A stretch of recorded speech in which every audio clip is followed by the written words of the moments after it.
Hi guys, I'm Shmee, hello and welcome back to the channel where today I've been looking forward to. It is time to head out to Dub Customs to collect the finished Shmeemobile Porsche 718 Cayman GT4 in the Inozetek Midnight Purple with all of the gold accents. So today we're going to head out in the GR Yaris because I've got a little bit of a parking problem. Too many cars here at the moment, so we're going to take this as well later to the storage to collect the GTR Pro, which we're going to drop off at the Mercedes-Benz dealer to have something looked at. But first, we're taking the Yaris out from here to Dub Customs to go and see the completed GT4.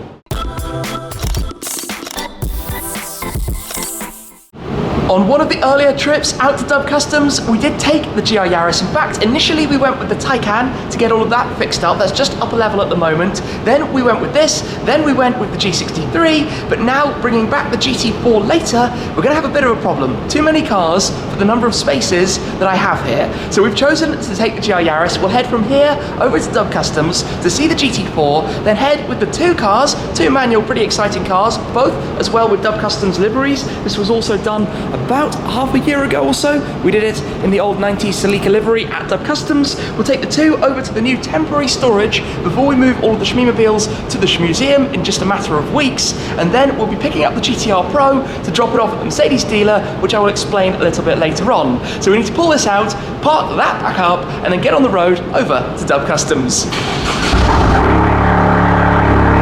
As we make our way around, I'm currently in the passenger seat. Tom the car dude is here. How you doing, guys? Tom is driving because I had some work and things to sort out. And conveniently, we have a little bit of a tunnel ahead of us in a GR Yaris with a Miltec exhaust.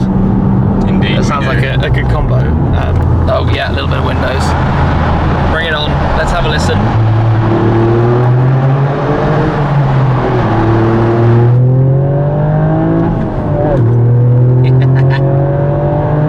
That's a cool thing, right? Hilariously good fun. Things are moving on very quickly here. The driveway is making some progress and inside is starting to look pretty good as well. The new look Dub Customs and the GT4 is spectacular. They're just doing the finishing touches and we're going to take a look at that. But before we do, two quick things. The first, we still have the scrap of my original first ever car, my 1.2 litre Renault Clio that you might remember Tom helped me rescue from a scrapyard and I still own, but we don't know what we're going to do with it in the future, still to be decided before eventually moving it to the Shmuseum. The other is that I have some new plates for the GT4 with a quote from Ferdinand Porsche: "If one does not fail at times, then one has not challenged himself." Always a nice little touch to have that, and we'll be putting those onto the car as the very final thing. But let's go inside then and have a reveal and see how this looks. You can see all of the new lighting that is going in, but I'm standing here beside the most incredible looking 718 Cayman GT4. Check this out, the Inozetek Midnight Purple with the Porsche Aurum Gold contrasts. This is looking absolutely fantastic. The quality of the material, as I experienced before with the Taycan, is second to none. The quality of reflections, the gloss of it. We've got the original Porsche Aurum Gold wheels, just like on the Taycan. We've now got the new RSNV wing risers to contrast as well, to match with the wheels. Even the painted GT4 badge by Dub Customs here as well. The wing sitting slightly higher than standard. And one thing I just noticed about this is when you're sitting inside the car, you now see out of the rear view mirror under the wing, as opposed to the wing being bang in the center of your eye line. So that's kind of cool as well. Obviously a little bit more downforce and just looking even more the part. But the purple and the gold contrast is so spot on. This is exactly what I had in mind. In fact, as I said, I had chosen that I wanted to do it with the Inozetek Midnight Purple before I even bought this car. Well, I just had the idea of picking up a 718 Cayman GT4. So a huge thanks to them for reaching out and making it possible to fit this material, to have it supplied obviously here with Dub Customs, where they've also fitted the new grille surrounds that we have, thankfully no longer peppered and stone chipped. These are plastic parts, they're fairly easy to replace, just pop them off. Even the splitter, the dealer actually changed that before I took delivery of it. But the colour of this is fantastic, very reminiscent, as I said, of the original first wrapped Shmeemobile, the R8, back at the time. This is a cool thing. It's a cool car to begin with, and now we're going to get it outside into the sunshine, and I can't wait to see how it's going to look with this colour popping even more. It's time for the sunlight. Oh, look at that.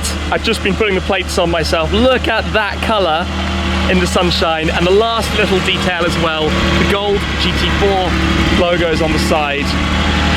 That colour in the sunlight is extraordinary.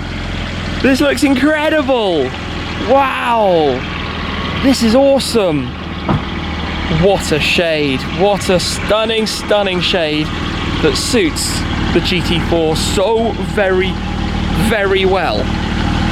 Oh, I'm liking this. I'm liking this a lot, especially on a beautiful day like today. I'm cowering in the shade for a moment, but that is looking so good. We're gonna head off with the two cars. Tom will drive the Yaris, I'll drive the GT4, but this is looking perfect. It's a very similar color to the Porsche PTS Viola Metallic, but of course it's the Inozetek Midnight Purple, as I've said many times, and it looks spot on. This is, honestly, in my opinion, the best looking Cayman GT4 I have ever seen. The purple and gold works so very well. Anyway, Tom is in the Yaris, ready to go. I'm going to hop on board the GT4 and we will head over from here towards the storage for a bit of car swapping.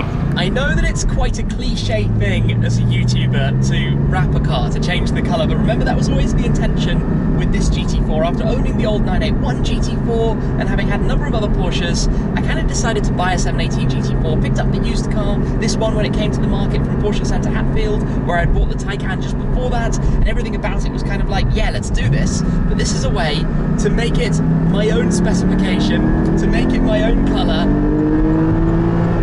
And as great as this sounds, I think we should start looking next at what we can do with that as well. But when you're driving along, seeing the purple glistening of the door mirrors, the line that you have around the bonnet as well, the rear spoiler when I crouch down a little bit and look up towards it with the gold wing risers as well, this is such a cool specification for this car in my opinion. It suits it so very, very, very well.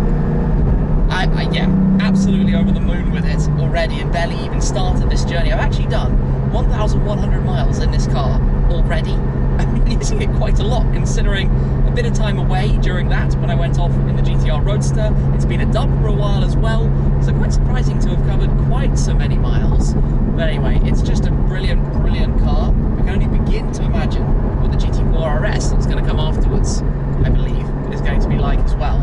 But this now, it just completes it. It just completes the visual side of things and makes it look spot on. We've just passed a massive traffic jam. It is taking us a little bit longer today than intended, but I tell you what, with the Yaris over my shoulder, let's see if we can get a little listen to it. Drop down some gears here. See if we can hear this, because that car with the built-in exhaust, it sounds good. That little rasp that it makes. Sorry for the wind noise, but it looks cool. I love the Giacuso spoiler on the back as well. On the top, it looks very OEM. That looks completely natural for the car. It's not too big that it's kind of sticking out into no man's land. It just sits on top of the car, lower than the roof still. We're giving it the right shape and look. Yeah, the Yaris is a cool thing, no question about it. Totally different, obviously fun car approach to this, being hot hatch, rally car homologation, as opposed to this, which is like perfect balanced sports car.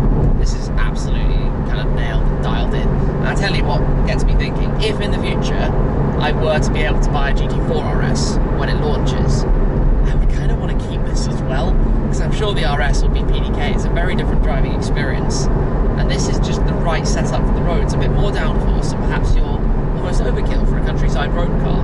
I don't know, just brainstorming. I don't know what's going to happen in the future, because everything in this space is kind of all over the place at the moment. But we've got about half an hour to go. Bit of a funny one. 911 GT3, 901.2. He's taking a picture this way as well. That's kind of cool. Anyway, off the M25 now. Not too far to go. The GR Yaris is now parked up here in the storage with some of the others. It's the first time that it's been here actually in the lineup. In fact, it's probably the first time that a number of these have actually been together. Soon, of course, to move towards their new permanent home. But for the moment, we actually need to take out the GTR Pro. Now, this has a peculiar issue. There is an engine warning light to do effectively with a bit of software that they didn't have an update for, but do now have. So we're going to be taking that car and the GT4 over to Mercedes-Benz World Brooklands, where we'll get this updated properly in terms of the software and have everything right as rain as it should be.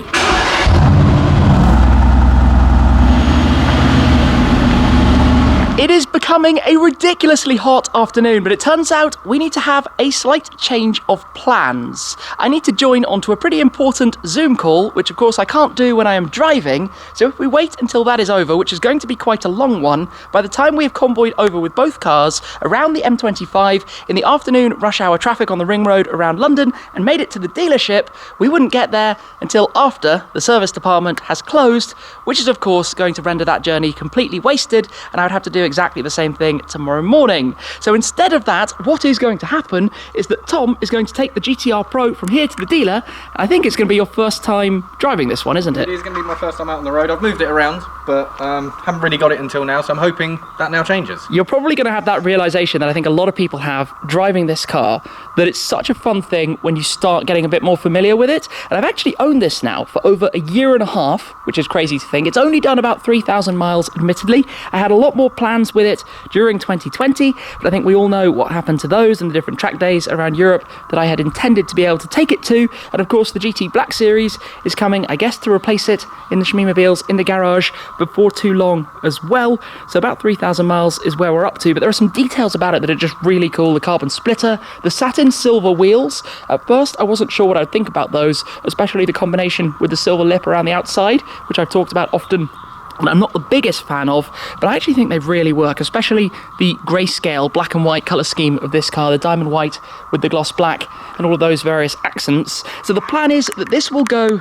to Mercedes-Benz. It'll be with them to check over what exactly is wrong with it, and then in a couple of days I'll go out with the G63, which needs its second year annual service, believe it or not. It also needs that cracked windscreen replaced. That needs to get fixed up as well, so that will be done at the same time, and then hopefully be able to collect this and bring this one back at exactly the same time as dropping off the G, which will make life really easy as well. So I guess for now, keys are yours, Tom, to take the Pro over, and then later on I'll head home with the GT4. Safe travels!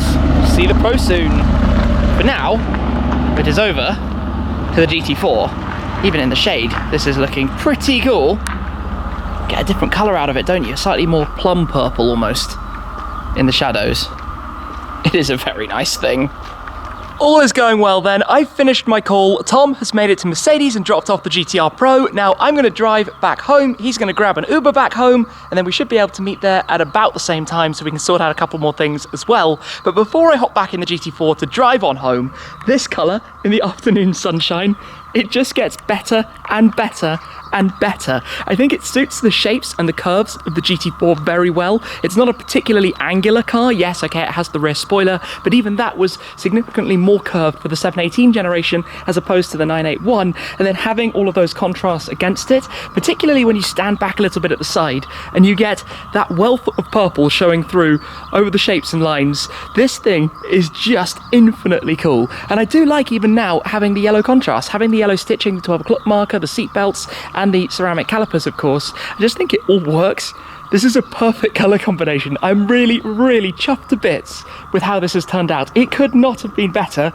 All of the renders and things we had tried to do in advance, and the final result is, what more could you ask for? This, though, is where the GT4 excels and comes into its own. English countryside, small car, even down the bumpy lanes like this. It's just right at home. Do you know what? And I often talk about it. When it comes to the perfect car for driving here on this kind of road, this is what you want. I don't think there is anything better, regardless of price, to enjoy driving around the UK as a total package. Now, of course, if you're on a track, you don't want one of these. You don't want a manual gearbox. You want a PDK. You want the fast PDK version of the GT4. But when you're just out driving for fun, this offers it all in a really usable car.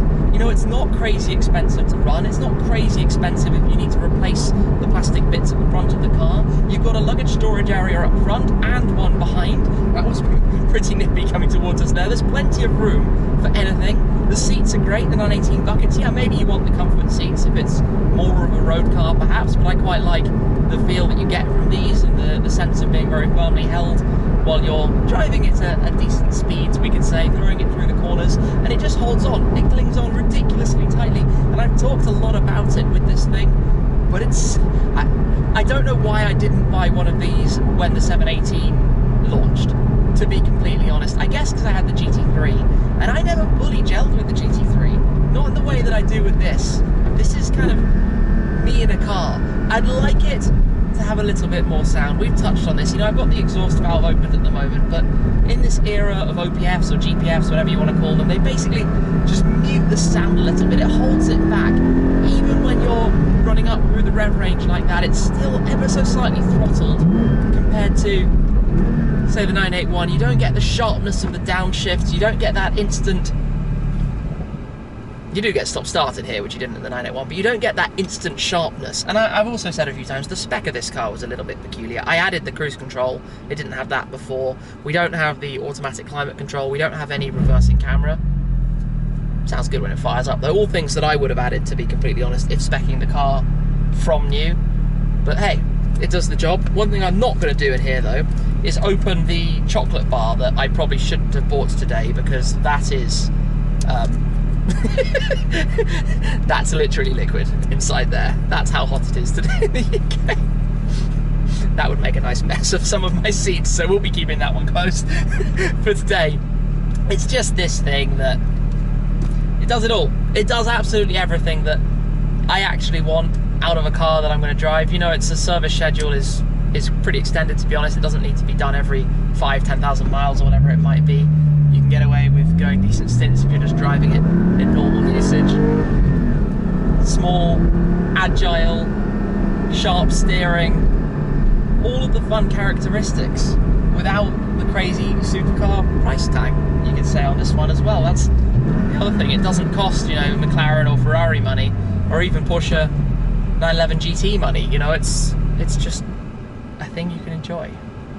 Obviously we've got the aircon blowing pretty hard at the moment. So it's a cruise from here back onwards home in my now purple 718 GT4, the second purple Shmeemobile concurrently alongside the 675, which was of course back at the storage, but reminiscent of the R8.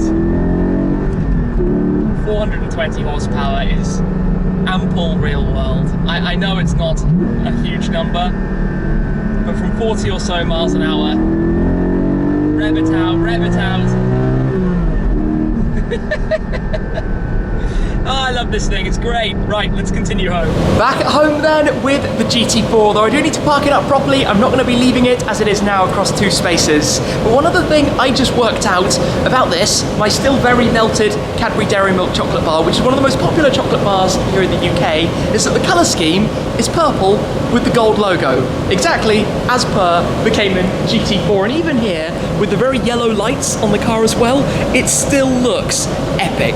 I am beyond happy with the result of this. In fact, in here you almost get some kind of blue hues out of it along the way as well, but this has turned out so very, very well. I can't say that enough times. I'm sorry if it's almost become a little bit boring how happy I am with the result of this. And I know, as I said earlier, it is quite cliche as a YouTuber to wrap a car, but this is the look that I wanted before I even bought the car, I promise you. This is what I wanted it to be like throughout the ownership. It's taken a little bit of a while as Dub Customs had moved to a new location, and it's very exciting for them as well with the new setup, with all of that coming together. And I'm sure we'll be back there again very soon for some more projects down the line. For now, the Taycan is back as it should be, the GT4 to match, and in the not too distant future we'll get the 2 cars together, which will make for some awesome photos as well, I think, with the Inozetek Midnight Purple, the Inozetek Midnight Green, and of course both cars with the gold accents to contrast against.